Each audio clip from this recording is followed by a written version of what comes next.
तो जैसे जैसे जेन नेक्स्ट आ रहे हैं तो इनको ये पता है कि मुझे सोना तो लेना चाहिए, बट मैं जाऊं लेऊं।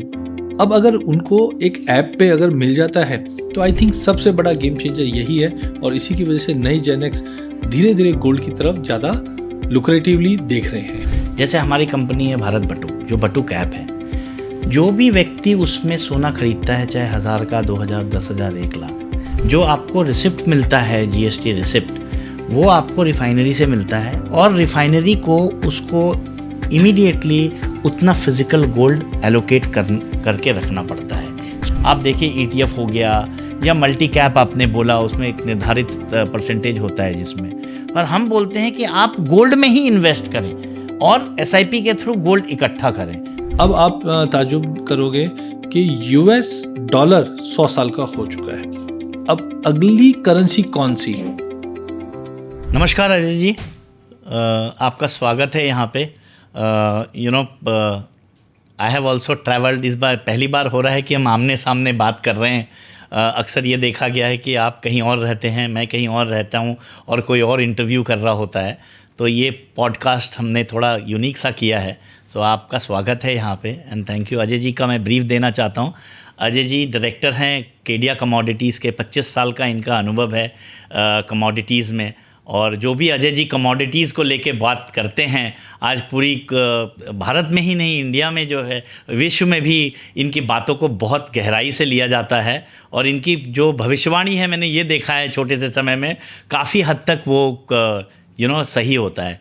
सो और मैं को फाउंडर और CEO Bharat Batuk digital app का रिप्रेजेंटेटिव। इस विशेष डिस्कशन में we have thought of discussing commodities at length, कि कैसे डिजिटल गोल्ड या गोल्ड या सिल्वर कैसे गेम चेंजर बनेगा आने वाले समय में। तो शुरुआत करते हैं अजय जी। बेसिकली मैं ये समझना चाहता हूँ कि आप तो 25 साल से कमोडिटीज़ के एक्सपर्ट थे। अभी उसके बाद आप गोल्ड और सिल्वर के बारे में बता रहे हैं। आपको क्या लगता है कि इन 25 सालों में क्या चीज़ें चेंज हुई है डिजिटल गोल्ड या सिल्वर के, स्पेशली मेटल में, जो भारतवर्ष में विद द चेंजिंग टाइम्स जो चेंज हुआ है? नमस्कार एंड बहुत बहुत धन्यवाद आपने मुझे इस पॉडकास्ट पे बुलाया। और देखिए, गोल्ड एक ऐसी चीज़ है इंडिया में, जो ऐसा नहीं कि गोल्ड अचानक से कोई आई और आज एक फोमो बना हुआ है, गोल्ड लाख रुपए हो गया, चांदी लाख के ऊपर हो गई।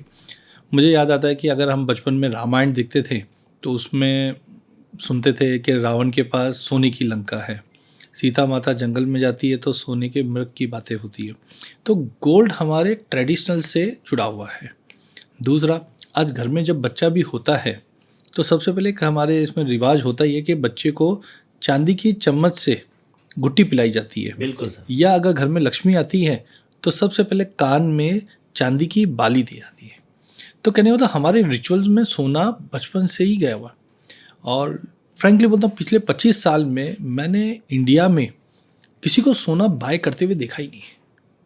मैंने हमेशा देखा है कि जनरली सोना हम कंज्यूम कर लेते हैं।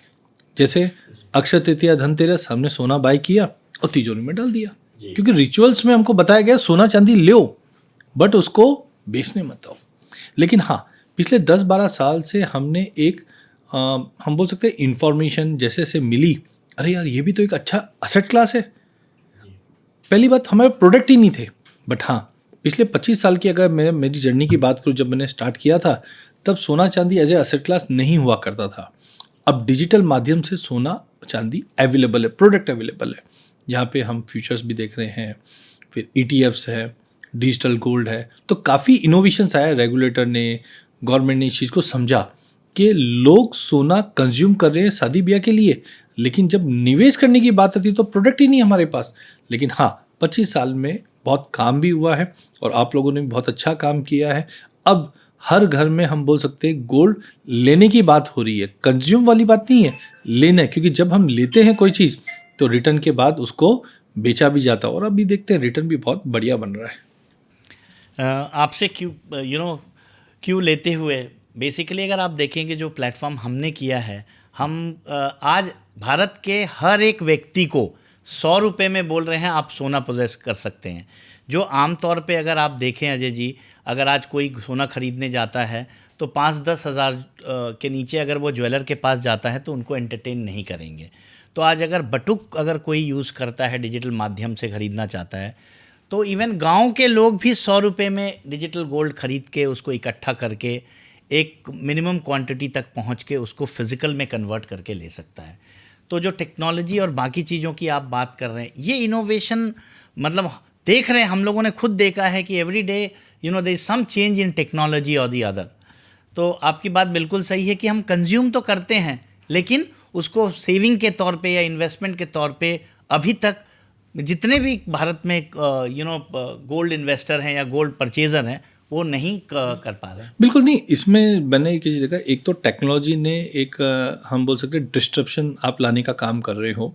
बिकॉज अब तक मैंने देखा, मैं बहुत जगह जाता हूँ तो मुझे दिखता है प्रॉपर्टी का एडवाइज़र जो हमें प्रॉपर्टी के बारे में बताता है और प्रॉपर्टी हमें बेचता है। मैं म्यूचुअल फंड का एडवाइज़र देखता हूँ, लेकिन इंश्योरेंस का भी एडवाइज़र है, लेकिन सोने के लिए नहीं है। आज सोना मुझे अगर बाय करना है तो मुझे कोई एडवाइस करने वाला नहीं है। तो अभी स्कोप बहुत ज़्यादा, और डिजिटल डिस्ट्रप्शन से क्या हो रहा है कि आज इंडिया की जो आय अगर हम बात करें तो करीबन $2800 के आसपास है पर कैपिटा में। लेकिन अगर जैसे ही हम 2 टायर में जाते हैं भारत की तरफ, मैं ज़्यादा करके 2 टायर नहीं बोलता हूँ, मैं बोलता हूँ इंडिया वर्सेस भारत जी। तो इंडिया में तो मुंबई, दिल्ली ये सब सिटी आती है। जब हम भारत की बात करते हैं तो भारत में 2 टायर सिटीज़ में आज भी सोना लेकर कोई पहुंचा ही नहीं है। तो मुझे लगता है यस, आप लोगों ने जो प्लेटफॉर्म बनाया है जहाँ पे आदमी की आय बहुत ही मतलब लिमिटेड होती है, वहाँ पे भी अगर आप जैसे बता रहे हो 100, 200, 500 रुपये भी निवेश करते हैं तो ये काफ़ी बड़ा गेम चेंजर हो सकता है। क्योंकि सोने से लगाव तो बचपन से है ही, अब लेने के लिए भी अगर हमारे पास डिजिटल माध्यम से बटन दबाकर अगर आ रहा है और हम निवेश कर पा रहे हैं तो मेरे ख्याल से डेफिनेटली बहुत स्कोप है इंडिया में। और इंडिया में तो सोना आई थिंक किसी से छुपा हुआ नहीं है। आपसे बेसिकली अगर आप देखें, बहुत अच्छा बोला आपने, ये बहुत हम भी डिस्कशन करते थे कि लेकिन आज शायद आपके सामने बैठे तो हम पब्लिकली ये बोल पा रहे हैं कि प्रॉपर्टी डीलर हैं, आज इंश्योरेंस हैं, एमएफडीज़ हैं, बट गोल्ड देने के लिए आम लास्ट कंज्यूमर को कोई नहीं है। तो इसीलिए मैं आपको बताना चाहूँगा, ये इन्फॉर्मेशन मैं जनता को भी देना चाहूँगा इस प्लेटफॉर्म के माध्यम से, कि हम एक पहली प्लेटफॉर्म है जो B2B कर रहे हैं, जो हम पार्टनर्स को एम्पैनल कर रहे हैं, वो अपने कस्टमर को जाके वो डिजिटल गोल्ड के माध्यम से गोल्ड पोजेस कराएंगे। तो रियल एसेट एलोकेशन की जो आप बात करते हैं आज कि भाई 100 रुपया है उसमें एसेट एलोकेशन करना है, तो ETF और गोल्ड फंड ऑफ फंड के अलावा अगर आप देखें सिल्वर का कोई खास प्रोडक्ट है नहीं। तो हमने देखा कि अगर एसेट एलोकेशन आप करना चाहते हैं तो क्यों ना आप पार्टनर लेके जाएं उनके पास, जो कि उन पे विश्वास टिका हुआ है। आज जितने भी डिस्ट्रीब्यूटर हैं उनका एक विश्वास बना हुआ है, काफ़ी समय से वो पैसा मैनेज कर रहे हैं लोगों का।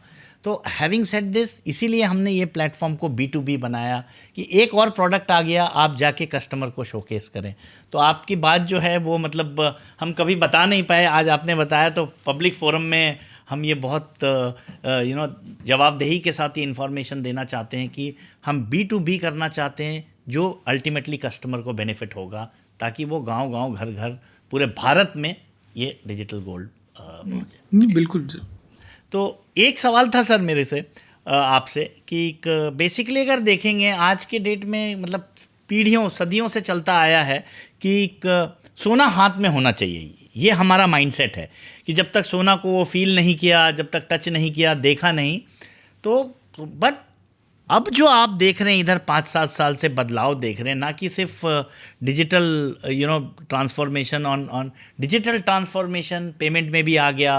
आप कैसे ख़रीदारी करते हैं उसमें भी डिजिटल बहुत है। आप घर बैठे रात को खाना खाना है तो आपको सोचना नहीं है, आप जोमेटो स्विगी करें और तुरंत आ जाता है। तो ये जो माइंडसेट चेंज का है, ये आप कैसे देख रहे हैं from holding a gold physically to buying digitally at your door step and at your place? मुझे याद आता है एक सिनेरियो 1994 का, जब मैं मारवाड़ी फैमिली से बिलोंग करता हूँ, तो हम लोग स्कूल से जब छूटते थे तो ऑफिस में जाके बैठते थे। तब डीमैट का कॉन्सेप्ट इंडिया में आया और वो टाइम पे वो प्रोजेक्ट मेरे को भी दिया गया था कि आप डीमैट के बारे में बताओ सबको। तो वहाँ पे भी यही तकलीफ थी, क्योंकि सब बोलते थे अरे जब शेयर सर्टिफिकेट मेरे हाथ में है तो मेरे पास शेयर है। बट आज जब मैं 25-30 साल बाद देखता हूँ तो कोई फिजिकल में हाथ में सर्टिफिकेट लेना ही नहीं चाहता, क्योंकि वहाँ पे हम देखते थे कि ओरिजिनलिटी है क्या, वहाँ पे बैड डिलीवरीज का इश्यूज होता था, बहुत चीज़ें थी। लेकिन जब डिजिटल आज डीमैट में आ गया, तो चलो मैं एक और दूसरा एग्जांपल देता हूँ। कोविड से पहले हम ट्रांजेक्शन करते थे तो पैसा लेन देन करते थे। आज आप बोलते मेरे बैंक अकाउंट में लाख रुपया है, मतलब लाओ बताओ किधर है, तो आप बोलते ये पासबुक है या मेरा ऐप है, इसके अंदर देखो उसके बाद। तो कहीं ना कहीं चेंजेस आया। यूपीआई, आज यूपीआई आने से आज मैं मॉर्निंग वॉक पे जाता हूँ, मैं मेरा मोबाइल लेके जाता हूँ, नारियल पानी पीना, स्कैन किया, दे दिया, तो वो विश्वास बढ़ा है। तो आई थिंक पिछले 25-30 साल में मैंने जो चीज़ देखी है, धीरे धीरे देखिए इंडिया जोग्राफिकली बहुत बड़ा है। आज इंडिया के अंदर 27 देश समाते हैं, तो कोई भी चीज़ का जब हम बोलते इम्प्लीमेंटेशन होता दैट विल टेक टाइम। आज 30 साल के बाद हम बोल सकते हैं कि डीमैट हो चुके हैं सारी इक्विटीज़, म्यूचुअल फंड, वर्चुअल है सारी चीज़। तो वैसे ही गोल्ड अब इसने रैली स्टार्ट की है, मतलब इसने अपनी जर्नी, गोल्ड ने अभी रैली स्टार्ट की है। आज डेफिनेटली आज गोल्ड में इमोशन है, लेकिन अब इमोशन वाला गोल्ड तो आप ले ही लो, लेकिन इन्वेस्टमेंट वाला गोल्ड तो वो आप डिजिटल माध्यम से लेना। एक अच्छा दूसरा एक चीज़ क्या होता था, पहले सोना लेना है ना तो मेरा पीडीओ वाला ज्वेलर रहता था कि मैं उसके पास ही जाऊंगा लूँगा। लेकिन जैसे से अर्बनाइजेशन हुआ है और नई जनरेशन जो जेनेक्स बोलते हैं हम लोग आए हैं, तो उनको ईज़ ऑफ डूइंग, चाहे हम बोलते हैं ना ईज़ ऑफ डूइंग बिजनेस, वैसे ईज़ ऑफ डूइंग थिंग्स। आज आपने जोमेटो स्विगी की बात की, रात को 12 बजे बटन दबाओ आ गया।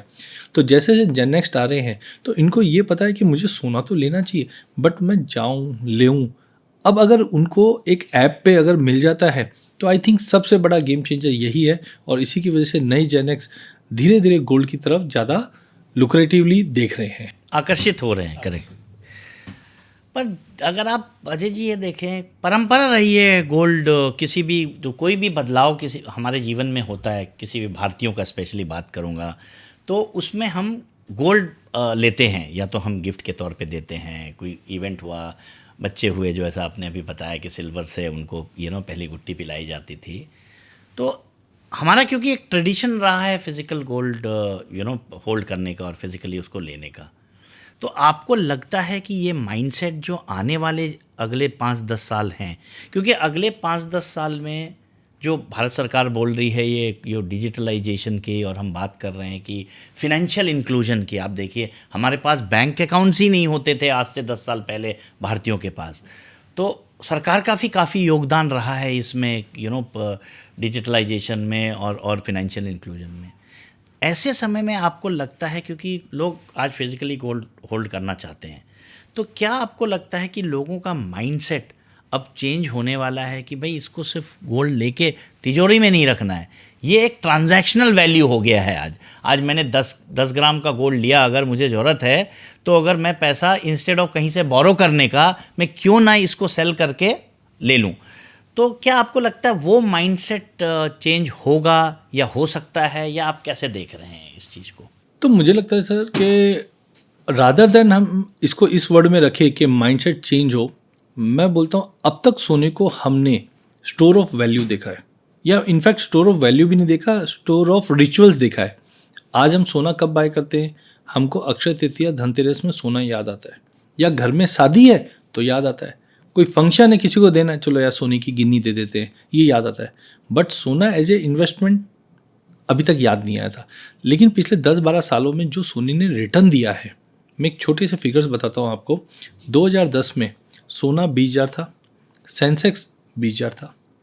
2020 में सोना 50,000 हुआ और सेंसेक्स आप विश्वास नहीं करोगे 47,000 था।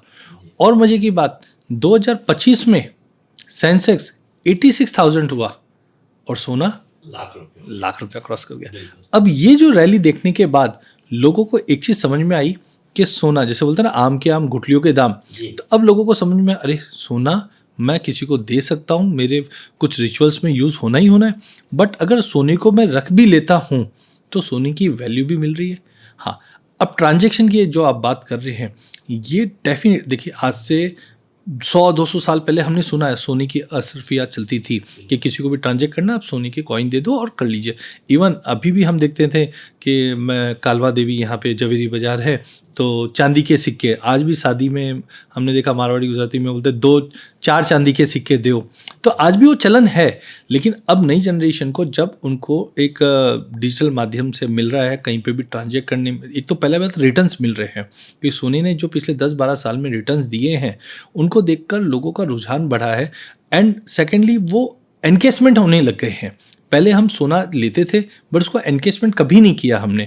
आज मेरे गले में अगर चैन पड़ी है, सोना लाख हुआ तो मैं कभी बेचने नहीं जाता या वैल्यूएशन करने नहीं जाता। लेकिन मेरे पोर्टफोलियो में अगर सोना पड़ा है और मुझे दिखता है अरे एक साल में मुझे 40% का रिटर्न दिया है, तो अब मैं ट्रांजेक्ट करना चालू कर दिया हूँ, मैं उसको एब्जॉर्ब करना स्टार्ट कर दिया हूँ। तो आई थिंक यस, डिजिटल माध्यम से और जो ट्रेडिशनली हम प्रोडक्ट नहीं थे, ये सब के माध्यम से लोगों को एक हम बोल सकते हैं अट्रैक्शन इसमें बढ़ा है, चाहे वो ट्रांजैक्शन फॉर्म में देख लो चाहे इन्वेस्टमेंट के फॉर्म में देख लीजिए। अजय जी, एक मेरा सवाल है, लोग काफ़ी जगह मैं जाता हूँ और लोगों से, पार्टनर से, जो डिस्ट्रीब्यूटर हैं उनसे बात करता हूँ, उनका ये सवाल है कि रेगुलेटर नहीं है तो आप कैसे देखते हैं, क्योंकि बाकी चीज़ों में रेगुलेटर है।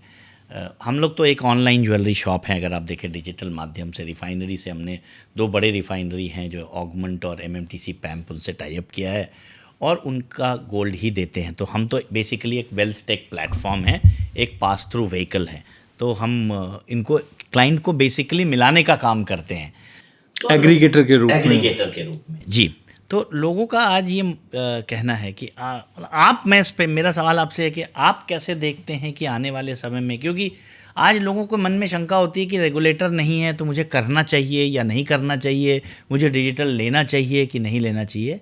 तो आप क्या देखते हैं अगले 2-4 साल में, इसमें भी क्या रेगुलेशन देखते हैं, क्योंकि गोल्ड में काफ़ी रुझान आया है लोगों का, आज सभी गोल्ड की बात कर रहे हैं। देखिए, इसमें डेफिनेटली अगर एज ए फाइनेंशियल प्रोडक्ट देखता हूँ या एज ए सिक्योरिटी देखता हूँ तो डेफिनेटली इंडिया में रेगुलेटर इसको गौर करता है कि कभी भी जब हम निवेश करते हैं तो सेबी एक रेगुलेटेड बॉडी है। सेबी बोलती है कि जो भी आप निवेश करते हो तो हम उसको, बट मुझे लगता है जैसा भी आपने मुझे बताया कि आप एक एग्रीगेटर का काम कर रहे हैं जहाँ पे आप रिफाइनर से गोल्ड ले रहे हैं, गोल्ड ज्वेलर्स है, और जिसको भी अगर बाय करना है वो बाय करके आप एक एग्रीगेटर का काम करें। तो जस्ट लाइक एक गोल्ड हम बोल सकते हैं ज्वेलर्स जो है वैसा ही काम हो रहा है। डेफिनेटली इसको एज ए असेट क्लास देखना चालू हो चुका है, क्योंकि आज आप म्यूचुअल फंड में जाइए, अब तक सोना म्यूचुअल फंड इंडस्ट्री में एंटर नहीं किया, बट सोना जिस ढंग से रिटर्न दे रहा है, सेफ्टी दे रहा है, लोगों ने इसकी वैल्यू समझी, इसलिए सबसे पहले म्यूचुअल फंड आ गया। म्यूचुअल फंड के अंदर 20% कमोडिटी एलोकेशन है, मतलब सोने चांदी का एलोकेशन है, उसको रेगुलेटर इनडायरेक्टली डायरेक्टली आप बोलेंगे तो सेबी इस चीज़ को देख रही है। तो आई थिंक जब निवेश के लिए ऑलरेडी ये चीज़ आ चुकी है कि आज आप काफ़ी बड़े एएमसीज है जिनके अंदर मल्टी एसेट फंड है और उसमें 10% 20% तक का एलोकेशन गोल्ड, डिजिटल गोल्ड बोलो, ETF बोलो, फंड ऑफ फंड बोलो, ये ऑलरेडी आ चुका है। तो धीरे धीरे जैसे जैसे प्रोडक्ट डेवलप हो रहा है वैसे वैसे हम देख रहे हैं रेगुलेटर इस चीज़ के ऊपर अपना हम बोल सकते हैं कि विश्वास लोगों को धीरे धीरे बढ़ रहा है, क्योंकि अब तक हमने गोल्ड को एज ए इन्वेस्टमेंट कभी देखा ही नहीं था। तो आज अगर मैं म्यूचुअल फंड इंडस्ट्री को देखता हूँ तो अब जाकर हमने 2011-12 में देखा ETFs लॉन्च हुए इंडिया में, जबकि मैं अगर सही हूँ तो 2006 में ग्लोबल मार्केट में आई शेयर ETFs लॉन्च हो चुके थे। आई शेयर के जो ETFs आ गए 2005-06 में, और अभी इंडिया में तो अब जाकर हो रहे हैं। तो धीरे धीरे मुझे लगता है कि जब लोगों ने गोल्ड की ताकत देखी, इन्वेस्टमेंट ये देखा, तो धीरे धीरे रेगुलेटर्स भी आ रहे हैं, प्रोडक्ट्स भी डेवलप हो रहे हैं और लोगों को विश्वास भी हो रहा है कि हाँ। और सोना देखो कोई फिक्टिशियस नहीं है। आज अगर सपोज करो, मैं मेरे काफ़ी शोज़ में बोलता भी हूँ कि देखिए स्टॉक जीरो हो सकता है लेकिन गोल्ड ज़ीरो नहीं हो सकता है। तो कहने का मतलब है हम लोग एक टेंजिबल चीज़ के साथ हम निवेश कर रहे हैं, VCPs बने हुए हैं और माइनर्स अवेलेबल है, रिफाइनर्स अवेलेबल है। तो आई थिंक धीरे धीरे इन्वेस्टमेंट में जैसे मैंने बताया AMC म्यूचुअल फंड्स भी इसमें आ चुके हैं। तो आई थिंक स्ट्रक्चर बनते जा रहा है और slowly and steadily organic way में ये ग्रो कर रहा है। बहुत अच्छी बात बोली। 2 चीज़ें मैं ऐड करना चाहता हूँ सर, आपने जो बोला उसमें बेसिकली अगर आप देखें तो हम डिजिटल गोल्ड तो दे रहे हैं which is backed up by physical gold. ऐसा नहीं कि डिजिटल दे रहे हैं तो सिर्फ आपको वॉलेट में या पेपर में दिख रहा है, पर वो डिजिटल गोल्ड जो आप खरीद रहे हैं वो डिजिटल गोल्ड बैक्ड अप है रिफाइनरी में बाय फिजिकल गोल्ड। तो जहाँ तक लोगों को ये डाउट और ये शंका होती है कि क्या है ये ज़ीरो ना हो जाए, पता नहीं कल को ये, तो मैं आपके माध्यम से बताना चाहता हूँ कि ये backed up by physical gold है। एंड इम्पॉर्टेंटली हम डिजिटल गोल्ड को फिजिकल गोल्ड कन्वर्जन का भी अपॉर्चुनिटी दे रहे हैं ऐप के थ्रू, कि आप डिजिटल गोल्ड लीजिए, जमा करिए छोटे छोटे पैसे से, और जब आपको लगता है कि फिजिकल कॉइन लेना है, ज्वेलरी लेना है, वो भी हमने अपने ऐप में दिया हुआ है। तो मैं उसमें, आप मेरे से सवाल कर रहे हैं, ये बहुत इंटरेस्टिंग चीज़ बताई। मैं आपसे सवाल करता हूँ कि सपोज मैंने कुछ यूनिट्स परचेज कर लिए जी, अब मुझे फिजिकल चाहिए, तो मैं कैसे करूँगा? मैं बताना चाहता हूँ हमारे ऐप में 5 आइकन्स हैं basically: digital gold, digital silver, jewellery corner, gold SIP, silver SIP। तो आप जब छोटे छोटे अमाउंट से जब आप होल्ड करते हैं तो आपके लॉकर में, हमने एक लॉकर बनाया हुआ है अपने ऐप में, तो वो लॉकर में आप कितना गोल्ड होल्ड कर रहे हैं वो दिखता है। तो आप जब भी आपको लगता है 0.1 ग्राम, नॉट 1 ग्राम ऑल्सो, 0.1 ग्राम जब आपके पास इकट्ठा हो जाए, जिसका मूल्य आज 1 लाख के हिसाब से 1000 रुपया हुआ, अगर आपके पास 1000 हो गया, 1 ग्राम का कॉइन जो है वो थोड़ा ठीक ठाक दिखता है, तो वो अगर आप 1 ग्राम तक 1000 रुपये का SIP किया, या आपने 500 1000 करके इकट्ठा किया, और समझ लीजिए 6 महीने में आपके पास 10,000 हो गया, तो आप ऐप के थ्रू से ही वो 1 ग्राम का कॉइन अपने घर पे मंगा सकते हैं। इन शॉर्ट डिलीवरी है 7 वर्किंग डेज में बड़े शहरों में। गांव कस्बों में ये 10 दिन लगता है, क्योंकि बड़े शहरों में वो जाता है कुरियर से, DTDC से, ब्लू डार्ट से, और छोटे जगहों में इंडिया पोस्ट, क्योंकि सरकारी ये है तो इंडिया पोस्ट से जाता है। ये इंश्योर्ड एंड OTP वेरीफाइड है। मैं क्यों इस बात पे जवाब दे रहा हूँ अजय जी?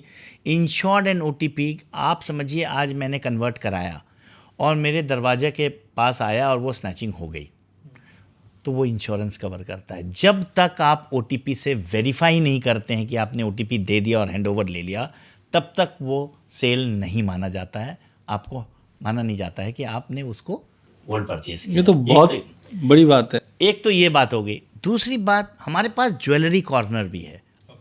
ना सबसे इम्पॉर्टेंट बात जो ज्वेलरी में है, मैं कहीं भी जाता हूँ, बहुत सारे सभाओं में मैं एड्रेस करता हूँ, जो रियल मार्जिन आप देखेंगे ज्वेलरी में है आज, वो है मेकिंग चार्जेस में। वही कमाई है, क्योंकि सोना का भाव तो सब प्लेटफॉर्म में करीब करीब एक जैसा ही है।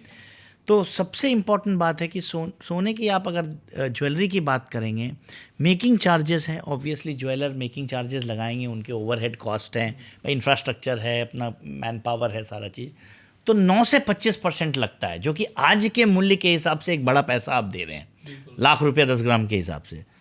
हम जो है उसी चीज़ को, क्योंकि हमारे पास कोई फिजिकल स्टोर नहीं है, हमारे ओवरहेड कॉस्ट नहीं है, सिर्फ टेक्नोलॉजी है हमारे पास, हमने टेक्नोलॉजी से लाके उसको कॉस्ट काफी कम, 4 से 8% का कॉस्ट पे ले आया, तो बहुत बड़ी, मतलब मोर देन 50% ले आया। तो कोई अगर गोल्ड का चेन भी लेना चाहते हैं, कड़ा भी लेना चाहते हैं, कुछ भी लेना चाहते हैं, ऐप पे आए, कैटलॉग है, सेलेक्ट करें, इंश्योरेंस और तो जो मेरे पास सपोज मैंने कोई चेन ली जी, तो वो हॉलमार्क एंड वो सब पूरा, वो सर्टिफिकेट के साथ, वो पैकिंग के साथ, सर्टिफिकेट के साथ आता है सर। वो रिफाइनरीज का सर्टिफाइड रहता है वो, और वो ऑलरेडी जो डिलीवरी है वो सारे टेम्पर्ड प्रूफ, इंश्योर्ड एंड ये रहता है कि वो, क्योंकि ज्वेलरी क्या होता है, जैसे डिजिटल गोल्ड हम 999 का दे रहे हैं, जो कि 24 कैरेट होता है, पर आपको पता होगा क्योंकि उसको बनाने में हम 999 वाला गोल्ड नहीं दे सकते, क्योंकि उसमें मिक्सिंग करना पड़ता है अगर उसको शेप देना है तो वो 995 का होता है या 9985 का होता है। वो चीज़ वो सर्टिफिकेट में जिस पैकेजिंग में आता है वो ऑलरेडी मैंशनड है, उसको it cannot be challenged. Ajay ji, मेरे जैसे जो फाउंडर हैं वो हमेशा ये सोचते हैं कि आज डिजिटलाइजेशन होने की वजह से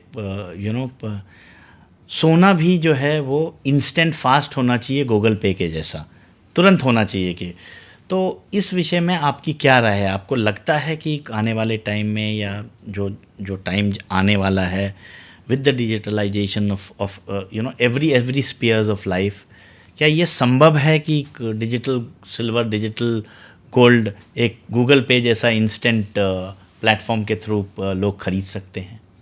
देखिए संजय, आपने बहुत अच्छा सवाल किया। इसमें मैं ये बोलना चाहूँगा, देखिए आज इंडिया में कोई भी चीज़ों को, देखो जोग्राफिकली इंडिया बहुत बड़ा है और एक्सेप्टेंस वो भी गोल्ड के साथ थोड़ा समय लगता है। बट हमने देखा कोविड में जब ऐसा बोला जाता था कहीं बाहर जाओ, स्कैन करो, पेमेंट हो जाएगा। लेकिन पहले सोचा था हार्ड कैश, जब तक कैश को हाथ में नहीं लो मज़ा नहीं आता। बट आज अब देखिए, मैं बताना चाहूँगा, मैं 2008 की बात कर रहा हूँ, अब तो कॉमन हो गया बाहर के शहर में। 2008 में मैं दुबई गया हुआ था। वहाँ पे मैंने देखा कुछ मेरे को कैश की रिक्वायरमेंट थी। मैंने मेरा कार्ड डाला, बटन दबाया तो मुझे कैश आ गया। वहाँ पे ऑप्शन भी था कि आप अपने गोल्ड को करंट भाव पे रिडीम कर लीजिए और उसका पैसा ले लीजिए। इनफैक्ट ग्लोबल मार्केट में चल रहा है। लेकिन देखिए, अब तक सोने को हमने कभी उस एंगल से ही नहीं देखा। बट जब मुझे दिखता है कि मेरे डिजिटल वॉलेट में या मेरे अकाउंट में, जैसे बैंक अकाउंट में हमारे पास एक ऐप आ गया, ऐप में देख रहा हूँ मेरे पास बैलेंस है, मैंने बटन दबाया और विड्रॉ कर लिया। तो आई थिंक पॉसिबल है कि अगर मुझे ट्रांजेक्ट भी करना है तो आज भी देखिए, हम शादी ब्याह में या किसी बर्थडे में हम ट्रांजेक्ट ही तो कर रहे हैं कि मैंने एक गोल्ड की गिन्नी या एक गोल्ड कॉइन दे दिया और ठीक है, कोई भी ट्रांजेक्शन में हो रहा है। तो आई थिंक डेफिनेटली जिस ढंग से यूपीआई एक तरह का बेंचमार्क, एक नया माइलस्टोन किया है कि आदमी हार्ड कैश छोड़कर डिजिटल कैश के ऊपर आ रहा है, तो मुझे लगता है जैसे जैसे लोगों को गोल्ड के फीचर्स पता चल रहे हैं कि खाली ये स्टोर ऑफ वैल्यू भी नहीं है, ये साथ साथ में वैल्यू ऐड करता है ट्रांजेक्ट करने में, तो आई थिंक पॉसिबल है। और जैसे डिजिटल युग आ रहा है तो ये चीज़ों को जो ग्रोथ अब तक हमने नहीं देखी थी, अब इंस्टेंटली आ रही है। तो अजय जी, आप फिनेंशियल मार्केट के एक्सपर्ट हैं, तो मैं आपसे पूछना चाहता हूँ, लोग इक्विटी में इन्वेस्ट करते हैं, काफ़ी रिटर्न आया है, तो क्या आप ये देख रहे हैं कि क्या नए दौर में कहीं ना कहीं सोना पिछड़ता हुआ नज़र आ रहा है इन टर्म्स ऑफ रिटर्न या value for the saving investment, जो भी आप बोलें? संजय जी, आप जो पूछ रहे हैं वो थोड़ी सी गंगा उल्टी बह रही है। अगर मैं रिटर्न की बात करूं तो सोने ने तो इक्विटी के रिटर्न को भी पिछाड़ दिया है। उदाहरण के तौर पे 2010 में सोना 20,000 था जी, और सेंसेक्स भी 20,000 था। दोनों ने दौड़ एक साथ लगाई। 2020 आते आते सोना हो गया 50,000, लेकिन सेंसेक्स 47,000। लेकिन मज़ा आता है 2025 में, आज हम देख रहे हैं कि सेंसेक्स ने हाई लगाया 86,000 का और सोने ने 1 लाख का। तो एक चीज़ तो क्लियर हो गई है कि अब तक हमको क्या बताया जाता था कि इन्फ्लेशन को बीट करना है तो आपको इक्विटी में पैसा डालना है, आपको म्यूचुअल फंड में पैसा डालना है।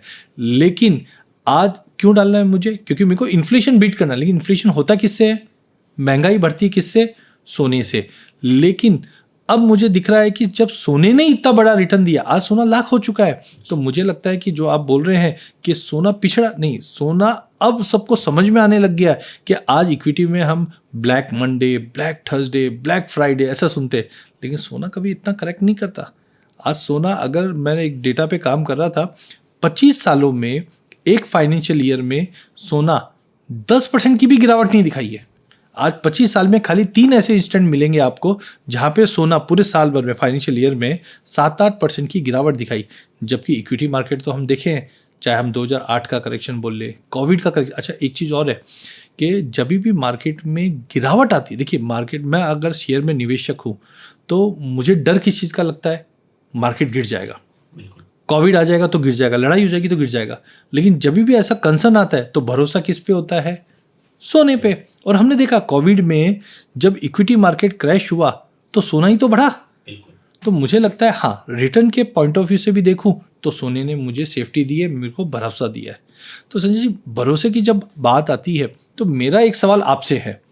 देखिए, जब भी मैं फाइनेंशियल मार्केट देखता हूं तो हम भी क्लाइंट को क्या समझाते हैं कि देखिए, लड़ाई हो गई, इक्विटी टूटेगा, कोविड हो गया, इक्विटी टूटेगा, डोनाल्ड ट्रंप ने छींक ली तब भी हमारा इक्विटी टूट जाएगा क्योंकि अब टैरिफ वॉर वाली सिचुएशन लग रही है। बट इन सारे इंस्टेंट में हमने देखा सोना बढ़ा है और सोने में एक विश्वास बढ़ रहा है। तो देखिए, मैं जब फिजिकल ले रहा हूँ, सोना मेरे हाथ में है, इमोशन है, तो मुझे बहुत अच्छा लगता है। क्या डिजिटल में भी वैसा ही भरोसा हो सकता है? अजय जी, अच्छा सवाल पूछा आपने। तो जहाँ तक भरोसे की सवाल है, देखिए बेसिकली फिज़िकल गोल्ड जो है, आपने बोला भरोसा है, यहाँ भी उतना ही भरोसा है, सिर्फ लोगों को समझाने की ज़रूरत है। जैसे मैं बताऊँ, जैसे हमारी कंपनी है भारत बटुक, जो बटुक ऐप है, जो भी व्यक्ति उसमें सोना खरीदता है, चाहे 1000 का, 2000, 10,000, 1,00,000, जैसे ही वो पेमेंट करते हैं और पेमेंट सक्सेसफुल होता है, ये बैकअप है बाय फिजिकल गोल्ड रिफाइनरीज के वॉल्ट में। तो ये बहुत इम्पॉर्टेंट है समझना। ऐसा नहीं कि सिर्फ आपको कागज़ों में ही दिखा रहे हैं या हम अपने ऐप पे ही दिखा रहे हैं। जो आपको रिसिप्ट मिलता है, जीएसटी रिसिप्ट, वो आपको रिफाइनरी से मिलता है और रिफाइनरी को उसको इमीडिएटली उतना फिजिकल गोल्ड एलोकेट करके रखना पड़ता है। So it is backed up by physical gold. माध्यम सिर्फ डिजिटल गोल्ड हो गया है for convenience, for ease and as a value. क्योंकि आज एक मेरे को 10 ग्राम खरीदना है तो लाख रुपए मेरे पास होने चाहिए, तभी मैं खरीद सकता ज्वेलर के पास जाएं, जो आप फील ऑन होल्ड करने की बात करें। लेकिन मेरे पास अगर 1,000 रुपये भी है, 500 रुपये भी है, तो मैं आज उसको खरीद सकता हूँ। वो 500 रुपये का गोल्ड भी बैकअप है at the refinery bye physical gold. तो किसी के मन में अगर ये शंका है कि मेरे को क्या ये बैकअप है या फिजिकल गोल्ड के थ्रू है, फ्लाई बाय नाइट ना हो जाए मेरे, क्योंकि ये सब सवाल आते हैं, तो ये बिल्कुल ही लोग अपने दिमाग से निकाल दें कि आप ये कहना चाहते हैं जैसे मैं म्यूचुअल फंड बाय करता हूँ तो मेरा जो यूनिट्स है वो एएमसी के पास रहता है, या अगर मैं बोलता हूँ मेरे बैंक अकाउंट में लाख रुपया है तो मैं निश्चिंत हो जाता हूँ कि बैंक के पास पड़ा हुआ है। तो सिमिलरली अगर मैं सोना बाय करता हूँ तो ये बिल्कुल रिफाइनर के पास एलोकेटेड है। 100%, ये मैं 100 नहीं 1000% बोलना चाहता हूँ कि जो भी सोना आप खरीदते हैं वो बैकअप है by physical gold in the vault of the refinery. तो ये बहुत क्लियर है, इसमें कोई शंका या कोई डाउट नहीं होनी चाहिए कि ये फिजिकल गोल्ड से बैकअप नहीं है। अच्छा जी, मेरा एक सवाल और है आपसे, क्योंकि मैं बहुत देखता हूँ लोगों के बीच में ये चर्चा चलती है, कभी मैं एयरपोर्ट पे रहूँ या वॉक पे जाऊँ या कहीं पे भी दोस्तों से बात करूँ कि सोना 1,00,000 हो गया है।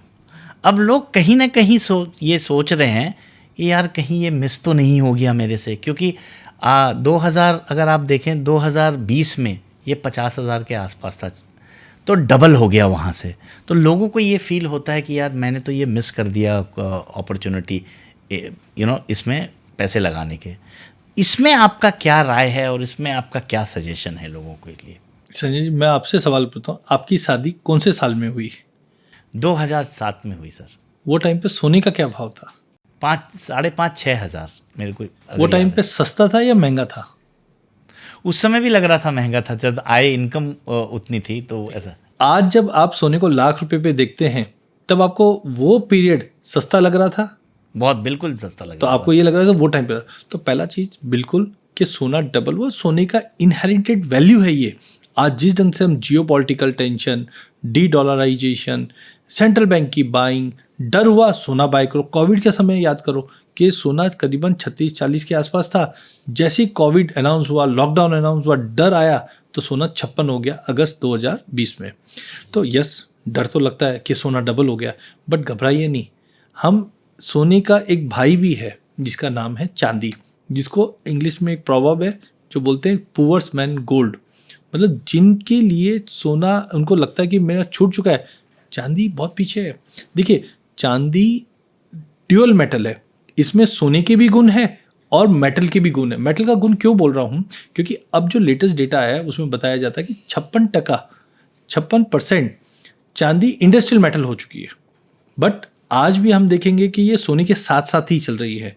तो अब क्या हुआ, 10, 15, 20 साल पहले चांदी सोने के साथ साथ चलती थी, बट अब इंडस्ट्रियल डिमांड आ गई। आज ईवीज में, सोलर पैनल में, क्लीन एनर्जी में, ग्रीन एनर्जी में, हर जगह चांदी का यूज़ आ रहा है। ये 5वां साल रहेगा कि चांदी की जो माइंस की आउटपुट है उसमें कोई इजाफा हुआ नहीं है। अब धीरे धीरे लोगों को जैसे जैसे समझ में आने लगा कि मैं इस गोल्ड की रैली में छूट चुका हूँ, अब उनका ध्यान चांदी पे आ रहा। अच्छा, एक नंबर और बताता हूँ मैं आपको। 2011 में हमने सोने को हाई लगते हुए देखा था $1920, और आज सोना कहाँ है, करीबन $3400 के आसपास। लेकिन आप 2011 में देखेंगे तो चांदी किधर थी, $50, या 1980 में चांदी कितनी थी, $50। तो आप सोचो आज चांदी किधर है, $35। तो आज भी स्कोप है कि ये $35 वाली $50 हो सकती है। अब तक हुई क्यों नहीं? वो उसका कारण है कि देखिए चांदी में 56% इंडस्ट्रियल डिमांड है। आज 5 साल पहले हमने क्या देखा? कोविड देखा। कोविड में इंडस्ट्रियल डिमांड कम थी। फिर रशिया यूक्रेन का वॉर देखा, अब मिडिल ईस्ट टेंशन है, चाइना की स्लो इकोनॉमी है। तो कहीं ना कहीं पिछले 5 सालों में इंडस्ट्रियल डिमांड जो थी वो इतनी उभर कर नहीं आई है। अच्छा, अभी जो तेजी आई वो सोने के साथ साथ चली है। डर के बारे जो सोना बढ़ रहा है ना, उसके साथ साथ चांदी चली है। लेकिन खाली सोच के देखिए कि अगले 6 महीने में, अब लड़ाई देखो ऑलमोस्ट खत्म हो रही है। आज इंडिया पाकिस्तान हुआ, खत्म हो गई। ईरान और इजराइल का जो चल रहा था ऑलमोस्ट सीज फायर पे है। रशिया यूक्रेन भी लग रहा है कि डोनाल्ड ट्रंप जिसे बता रहे हैं कि मैं piece keeper of the world हूँ, मैं सब लड़ाई बंद करवा दूंगा। तो सोच के देखिए अगले 2-4-6 महीने में अगर ये लड़ाई बंद हो जाती है तो इंडस्ट्रियल डिमांड बढ़ेगी। क्लीन एनर्जी की डिमांड तो देखो बढ़नी है, और इसमें चांदी का यूसेज बढ़ेगा। तो मुझे लगता है जिनके लिए सोना छूट चुका है उनके लिए सबसे बड़ी अपॉर्चुनिटी अब चांदी पे आने वाली है। इससे जुड़ा हुआ एक सवाल और है, तो आपको लगता है कि और क्या विकल्प है, क्योंकि प्राइस इतने बढ़ गए हैं। 1 लाख रुपया एक आम के लिए, जनता के लिए लेना, 10 ग्राम मिलेगा 1 लाख में, ये एक आम जनता के हाथ से बाहर हो गया है। तो ऐसे सिचुएशन में आप और क्या विकल्प सजेस्ट करते हैं सोने चांदी में जो लोग अपनाएं ताकि इस प्रेशियस मेटल को अपने पास ले पाएं? देखिए बिल्कुल भाव बढ़ चुका है, और जैसे अपने पहले सवाल में हमने बात भी की कि सोने में इतना बड़ा रिटर्न बन चुका है कि आदमी को डर लगने लग गया कि और रिटर्न बनेगा। तो पहला चीज़ आप समझिए, सोना चांदी कंटिन्यू बढ़ना क्यों है? क्योंकि आज सेंट्रल बैंक्स भी बाइंग कर रही है, जो भी टेंशन है वो बढ़ने। हाँ, डर जरूर लगता है, लेकिन देखिए गोल्ड को टाइमिंग नहीं किया जा सकता। उदाहरण के तौर पे पिछले साल हमारे यहाँ पे बजट में एडजस्टमेंट आया, 75,000 वाला सोना एक ही झटके में 66,000 आ जाता है। बट 66,000 में लिया गया नहीं, हम सोचते और नीचे आएगा, या चलो 2 महीने पुराना ही चलते हम लोग। सोना 99,000 का भाव छुआ और छूते ही सीधा 90,500 तक आ गया। लिया गया नहीं, तब हम सोच रहे थे कि और नीचे आएगा ना। तो मुझे लगता है मार्केट को टाइमिंग नहीं करना चाहिए। जैसे हम इक्विटी मार्केट में हम क्या करते हैं, हम SIP करते हैं, बट एक्चुअल में वो SIP का नाम बदल देना चाहिए। उसका नाम होना चाहिए GIP। हाँ, SIP का नाम होना चाहिए सिल्वर इन्वेस्टमेंट प्लान या गोल्ड इन्वेस्टमेंट प्लान। देखिए हमारे रीति रिवाज में सोने का महत्व कितना है कि साल में 2 बार, अक्षय तृतीया और धनतेरस, हमारे रिचुअल में है कि आपको सोना और चांदी लेना ही लेना है, तभी आपकी बरकत आएगी या ग्रोथ होगा, प्रॉस्परस होगा। तो हमारे रिचुअल में पहले से बना हुआ है कि आपको साल में 2 बार तो लेना है। बट आप सोचिए अगर साल में आप 12 बार हर भाव में लोगे तो पिछले 1 साल में सोने ने, अगर पिछले 1-1.5 साल का व्यू लेऊँ मैं, तो नीचे में हमने 66,000 भी देखा है, ऊपर में 1 लाख भी देखा। आप खाली कैलकुलेट करके देखिए, हर महीने अगर आप सोना ले रहे हो तो आज आपको 1 लाख के भाव का एवरेज नहीं आएगा, आपका जो एवरेज रहेगा करीबन 90-92 का रहेगा। तो कहने का मतलब है आपको एक रिचुअल, एक स्ट्रक्चर सेट करना पड़ेगा कि जैसे हम इक्विटी में SIP करते हैं या अगर EMI भर रहे हैं तब जाकर एक गोल अचीव होता है कि 20 साल में ये घर मेरा होगा, तो वैसे ही आपका EMI और SIP के साथ साथ GIP होना चाहिए कि हर महीने मुझे कुछ सोना लेना है। तो इस तरीके से अगर करेंगे तो रिटर्न भी मिलेगा, सेफ्टी भी मिलेगी, सिक्योर भी मिलेगा। आपने तो मुझे डर के बारे में भी पूछ लिया, रिटर्न के बारे में भी पूछ लिया। अब मैं आपसे सवाल करता हूँ, जैसे अभी मैंने आपको बताया भी था कि हर महीने हमें गोल्ड में निवेश करना चाहिए था, तो आप कैसे इसको फैसिलिटेट करते हो? क्योंकि बहुत बार पैसे की तंगी होती है, तो मैं कितना मिनिमम अमाउंट डाल सकता हूँ और किस तरीके से आपके प्लेटफॉर्म को यूज़ कर सकता हूँ? सर, ये बहुत अच्छा सवाल पूछा आपने बरकत की बात करी कि 2 बार अक्षय तिथि है और धनतेरस पे अगर आप लेते हैं तो हम तो बोलते हैं आपका हर एक महीना एक बरकत है और एक प्रॉस्परस हो। तो जो आप GIP की बात करिए, हमारे पास गोल्ड सिप है, जो गोल्ड इन्वेस्टमेंट प्लान, उसमें आप कम से कम 500 रुपये से हर एक महीना कर सकते हैं, एक्यूमुलेट कर सकते हैं। जैसे आप इक्विटी में सिप करते हैं सिस्टमेटिक, एक निर्धारित अमाउंट आपके अकाउंट से हर महीने मुझे 500 डालना पड़ेगा या बैंक से डायरेक्ट कट जाएंगे? बैंक से ऑटो डेबिट होगा, जो नैश से जैसे आपका इक्विटी में SIP होता है, जो SIP करते हैं या नैश आप करते हैं EMI का, वो आप एक निर्धारित दिन डेट जो चूज़ करते हैं उसमें वो आपका डेबिट हो जाता है। सिमिलरली इसमें भी आप अपना एक ऑटो डेबिट डेट सेट कर सकते हैं और उस दिन पैसा कट के आपको गोल्ड एलोकेट हो जाएगा। इम्पॉर्टेंट चीज़ ये है, ये सारा चीज़ ऑटोमेटेड है, टेक्नोलॉजी के थ्रू है। तो ये टेक्नोलॉजी के थ्रू आप 10 मिनट में ACH को रजिस्टर कर सकते हैं और करके अपना डेट फिक्स कर सकते हैं किसमें, एंड एज लो एज 500 रुपये। तो हम गोल्ड इन्वेस्टमेंट प्लान भी हमारे प्लेटफॉर्म पे है। ये हम चाहते हैं कि लोग इसको यूज़ करें, क्योंकि एसेट एलोकेशन की जहाँ तक बात होती है, या तो लोग गोल्ड वाले ही फंड में इन्वेस्ट कर देते हैं। आज आप देखिए ETF हो गया या मल्टी कैप आपने बोला, उसमें एक निर्धारित परसेंटेज होता है जिसमें, और हम बोलते हैं कि आप गोल्ड में ही इन्वेस्ट करें और SIP के थ्रू गोल्ड इकट्ठा करें, ताकि आपको गोल्ड का फील आए कि आपके पास गोल्ड है। जिस दिन भी आपके पास 1 ग्राम का पैसा हुआ थ्रू एन SIP, आप फिजिकल मंगाना चाहें तो अपने एड्रेस पे मंगा सकते हैं। आपने बहुत अच्छी चीज़ बताई कि मैं डायरेक्टली गोल्ड में पैसा लगाऊं, क्योंकि अब हम देख रहे हैं कि पहले म्यूचुअल फंड में हमारे पास खाली large cap, small cap, mid cap हुआ करता था। बट पिछले 5 सालों में चीज़ें चेंज हुई, जहाँ पे मल्टी कैप करके आया है कॉन्सेप्ट, और जहाँ पे 20% का एलोकेशन हमने इक्विटी से निकाल कर सोने चांदी में डाला है। इससे बेनिफिट ये हुआ कि जब भी ऐसा वॉर जैसा सिचुएशन, कोविड जैसी सिचुएशन हुआ, तो इक्विटी में गिरावट है। और इक्विटी क्यों गिरता है? डर के मारे, और डर सोने को बढ़ाता है। तो ये चीज़ तो प्रूवन हो चुकी है कि अगर मेरे पोर्टफोलियो में अगर सोना 20% रहता है तो इक्विटी का भी मज़ा मिलेगा और सोने का भी, क्योंकि जब इक्विटी टूटेगी, अब आप देख लीजिए पिछले साल भर से इक्विटी स्टैग्नेंट हो गई और पिछले साल भर में सोना 40% बढ़ गया। और अब जो आपने बताया वो बहुत ही अच्छी चीज़ बताई कि अब मैं डायरेक्टली फंड में तो डाल सकता हूँ, म्यूचुअल फंड में, लेकिन डायरेक्ट सोना भी लेना है तो मैं डायरेक्ट सोना भी ले सकता हूँ। बट मेरा मानना है कि यस, आपके पोर्टफोलियो में करीबन 20% सोना होना ही चाहिए, क्योंकि अब तक सोने को एज ए रिटर्न हमने कभी देखा ही नहीं है, एज ए इन्वेस्टमेंट वैल्यू कभी नहीं देखा। हमने देखा है कि सोना एक हम बोल सकते हैं इमोशनल असेट है, कि मेरे घर में शादी है, उसमें मेरे को गहना मिला, मैं रखूँगा। लेकिन एज ए इन्वेस्टमेंट जब मैं देखता हूँ तो यस, जो बाकी फाइनेंशियल प्रोडक्ट है वैसा ही सोना अब रिटर्न भी दे रहा है। और ख़ास बात करके हम एंट्री और एग्जिट बहुत ज़्यादा सुगम है। अच्छा, इसी को जब मैं एंट्री एग्जिट की बात करता हूँ, क्योंकि ये फाइनेंशियल प्रोडक्ट से अगर मैं कंपेयर करूँ तो मैंने निवेश कर लिया, अभी आपने बताया भी है कि मैं एज लो एज 500 रुपये भी डाल दिया, मैंने जमा कर लिया। बट मेरे को जैसे सोना हमेशा याद आता है कि बुरे वक्त में सोना ही एक ऐसी एसेट क्लास है जो मैं बेच सकता हूँ और इंस्टेंट कैश कर सकता हूँ, या जब भी निकालना है तो वो कैसे कर सकता हूँ मैं? बहुत अच्छा सवाल है। अगर आप हमारे ऐप को देखेंगे, बटुक ऐप को, उसमें बाई, सेल और डिलीवरी उसके आइकन्स हैं। तो आपने अगर 500 या 1000 रुपये करके इकट्ठा किया तो वो आपके लॉकर में गोल्ड दिखेगा, कितना गोल्ड है, और उसका वैल्यू भी दिखेगा कि क्या वैल्यू है आज का।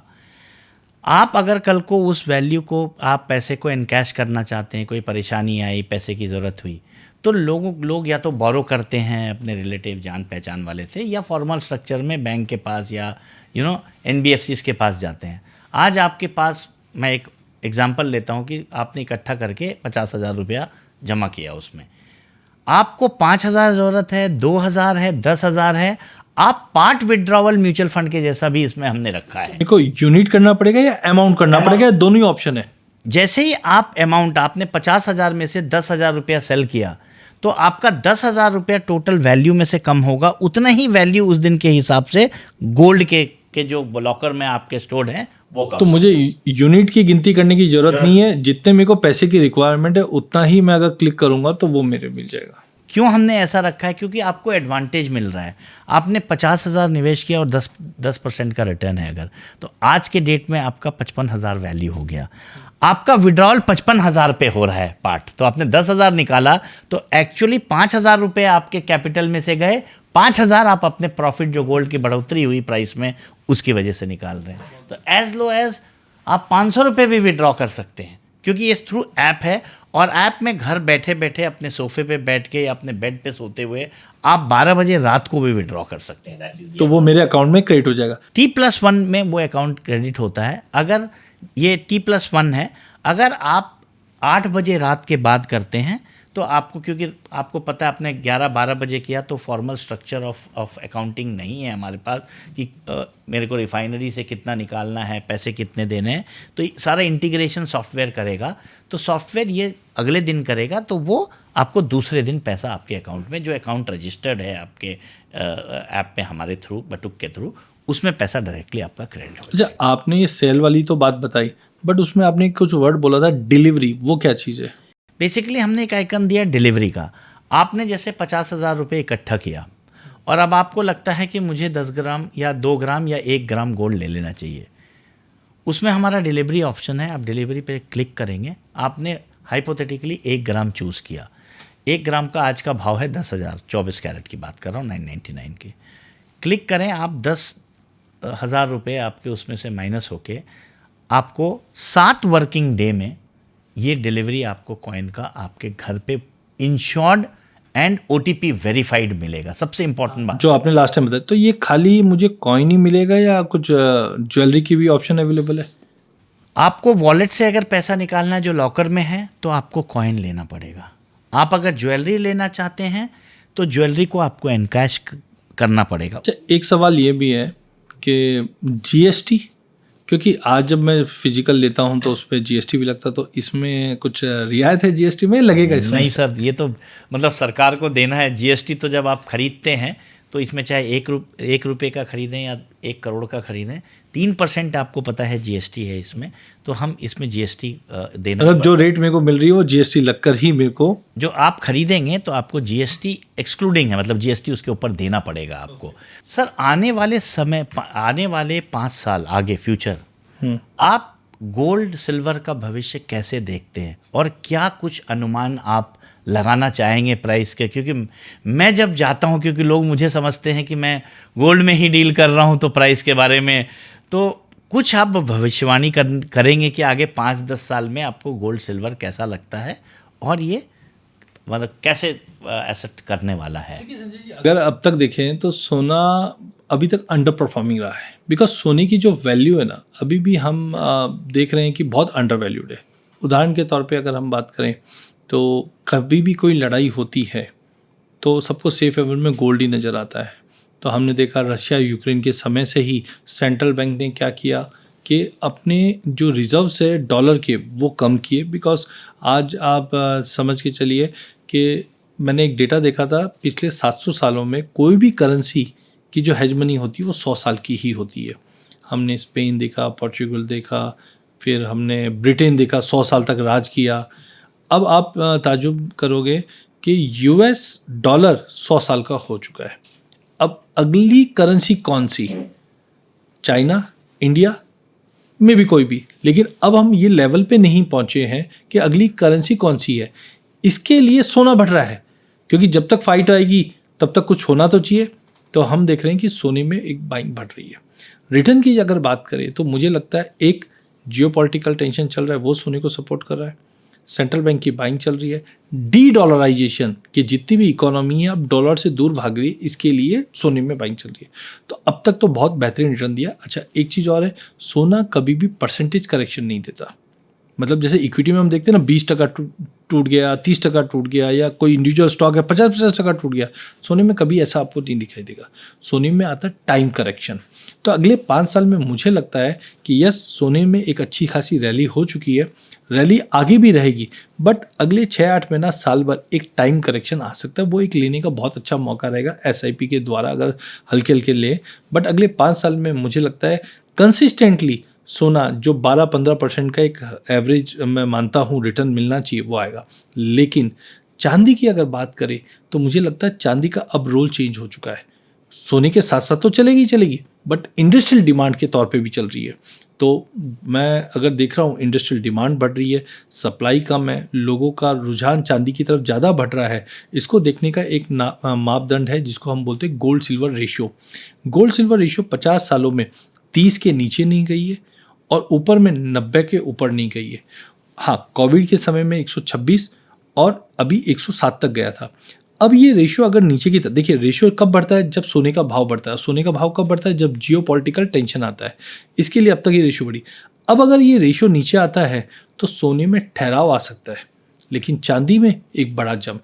तो अगले 5 साल तो बहुत दूर है, मुझे लगता है चांदी डबल भी हो सकती है अगले 2.5 से 3 साल में।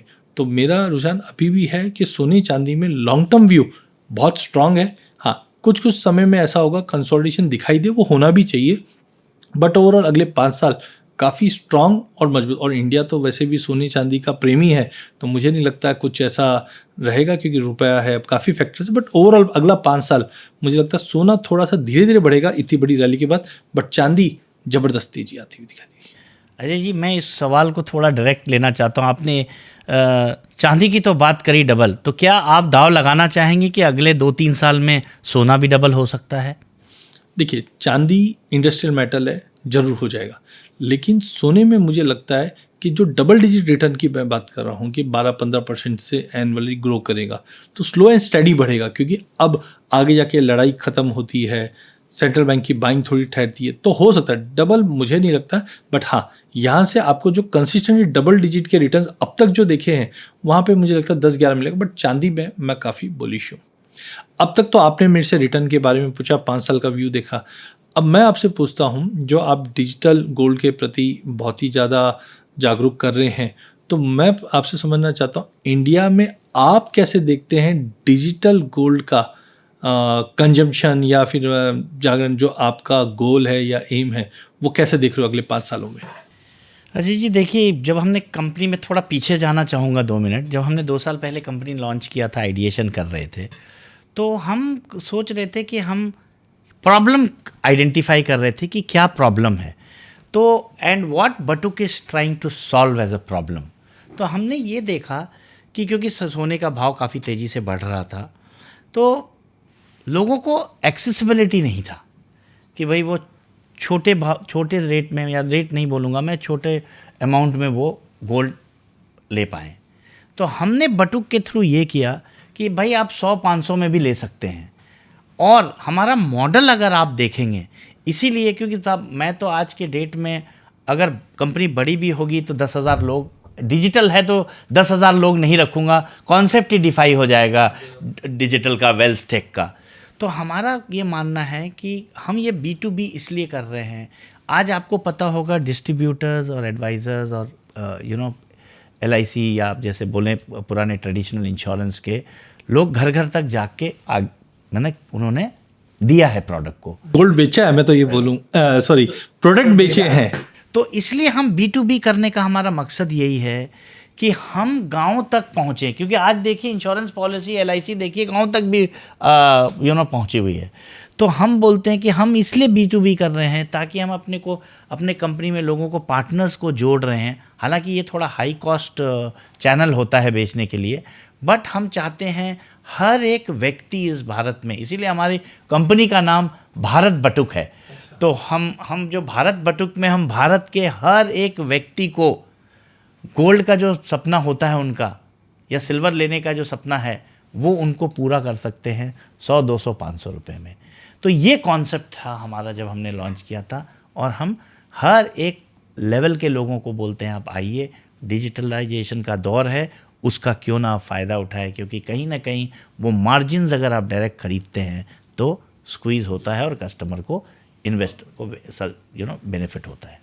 अजय जी, मुझे लगता है जो हमने 1 घंटे आपके साथ बिताया और आपके से जो ज्ञान लिया डिजिटल का, गोल्ड का, सिल्वर का, तो पहले तो बहुत बहुत धन्यवाद। हम तो मिलते रहते हैं लोगों से, लेकिन आप जैसे जो धुरंधर हैं, 25 साल इसी सब्जेक्ट मैटर पे आपने अध्ययन किया है, काफ़ी काम किया है, और कई बार मैंने देखा है आपकी जो भविष्यवाणी होती है वो भी सही होती है, आपके जो आप लोगों को जो सजेस्ट करते हैं वो भी अच्छा होता है। तो मुझे लगता है कि ये काफ़ी काम आएगा हमें, और जितने भी लोग इस प्रोग्राम को देखेंगे, इस एपिसोड को देखेंगे, मुझे लगता है उनको काफ़ी ज्ञान प्राप्त होगा।